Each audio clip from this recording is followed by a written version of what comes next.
यांच्या घरातून पोलिसांकडून पिस्तूल आणि रिव्हॉल्वर जप्त करण्यात आली आहे। राजेंद्र हगवणेनं फरार होण्यासाठी वापरलेली फोर्ड एंडेवर ही गाडी देखील जप्त करण्यात आली आहे। वैष्णवीच्या कुटुंबानं दिलेली चांदीची भांडी पोलिसांनी ताब्यात घेतली। वैष्णवी मृत्यू प्रकरणात 3 साक्षीदारांचे जबाब नोंदवण्यात आलेले आहेत।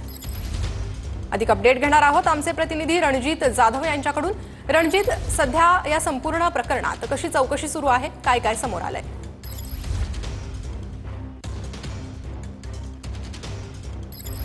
प्रणिता, 2 दिवसापूर्वी फरार असलेला राजेंद्र हगवणे आणि त्याचा मुलगा सुशील हगवणे जो आहे तो पिंपरी-चिंचवड पोलिसांच्या ताब्यात आल्यानंतर तपासाची चक्र जी आहेत आता वेगाने फिरू लागलेली आपल्याला पाहायला मिळत आहे। राजेंद्र हगवणे ज्यावेळी फरार झाला त्यावेळी ह्याच इंडेवरने त्यांनी जो आहे तो आपला विविध ठिकाणी प्रवास केला।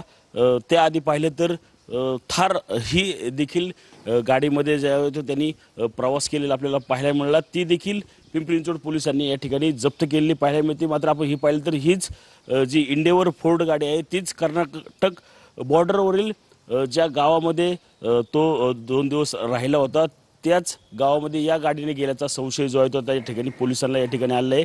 त्यामुळे हे वाहन जे आहे आता पिंपरी-चिंचवड पोलिसांनी जप्त केलं आहे। त्याचप्रमाणे काल वैष्णवीच्या घरात म्हणजे हगवणे यांच्या घरात झडती घेतली असतात त्या ठिकाणी जे हुंड्यामध्ये देण्यात आलेली स्त्रीधन म्हणून चांदीची भांडी असतील, करंट असेल किंवा अन्य अशी जी मौल्यवान वस्तू ज्या आहेत त्या या ठिकाणी बावधन पोलिसांकडून त्या जप्त करण्यात आलेल्या आहेत। त्याचप्रमाणे सुशील हगवणे आणि शशांक हगवणे यांच्याकडे दोघांकडे शस्त्र परवाने होते। ते जे शस्त्र आहेत त्या परवान्यानुसार ते या ठिकाणी पिंपरी-चिंचवड पोलिसांच्या बावधन पोलिसांनी या ठिकाणी जप्त केलेले आपल्याला एकूणच पाहायला मिळत आहेत।